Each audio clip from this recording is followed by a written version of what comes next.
దేవుని నామానికి స్తోత్రం కలుగును గాక. మరి మీ అందరికీ ప్రేమ వందనాలమ్మా. మరి ఈరోజు బైబిల్లో ఒక మాట ఉంటుంది.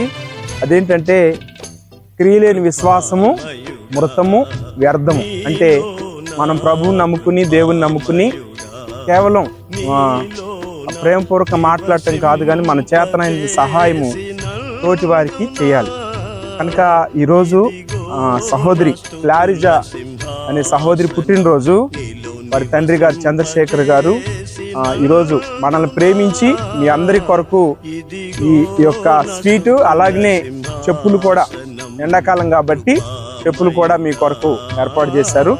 సో మీలో ఒకరు క్లారిజా కోసం చిన్న ప్రార్థన చేయండి అమ్మా.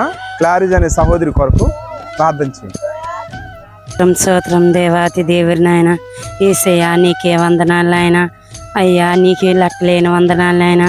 ఏమి ఇచ్చి నీ రుణం తీర్చుకోతాం నాయన యేసయ్యా. అయ్యా మాకు ఇచ్చిన కానుక నాయన యేసయ్యా. అయ్యా కారీజు నాయన, ఆ బిడ్డ మాకు ఈ కానుక ఇచ్చింది పవ్వా. నీ ద్వారాగా నాయన వాళ్ళ ఆరోగ్యం దయచేయండి పవ్వా. నీ దయ నీకు వాళ్ళు మీరు ఉంచండి పవ్వ యేసయ్యా. యేసయ్యా నీకే వందనాలు. వాళ్ళ పని పాత్రలో నీ తోడు ఉంచండి పవ్వా. అయ్యా దేవాతి దేవుడి నాయన యేసురాజా నీకే వందనాలు. అయ్యా ఇంకా ప్రతి బిడ్డలకి ఇంకా సాయం చేయలాగా సాయం చేయను ఆయన. దేవా నీకు వందనాలు ఆయన. నా ప్రార్థన ఆలకించండి ఆయన. నా పేదల్లో తప్పులతో క్షమించి సినిపాన్ని వేసినాం.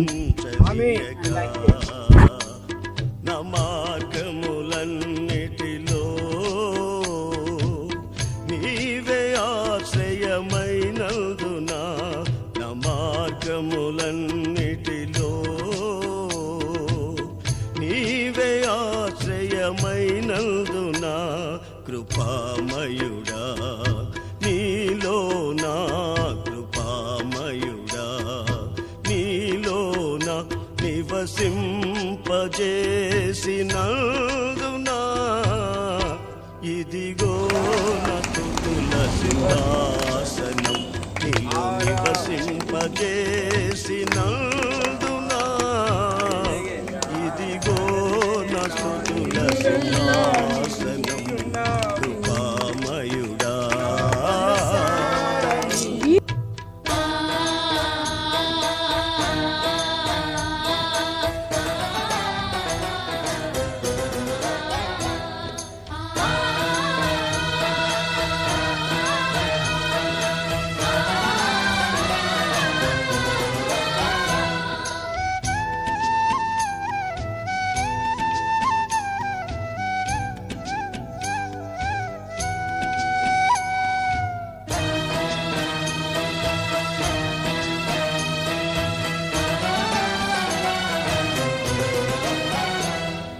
చీకటి నుండి వెలుగులోనికి నన్ను పిలచిన తేజోమయా. చీకటి నుండి వెలుగులోనికి నన్ను పిలచిన తేజోమయా. రాజవంశములో యాజకత్వము చేసేదను. రాజవంశములో యాజకత్వము చేసేదను.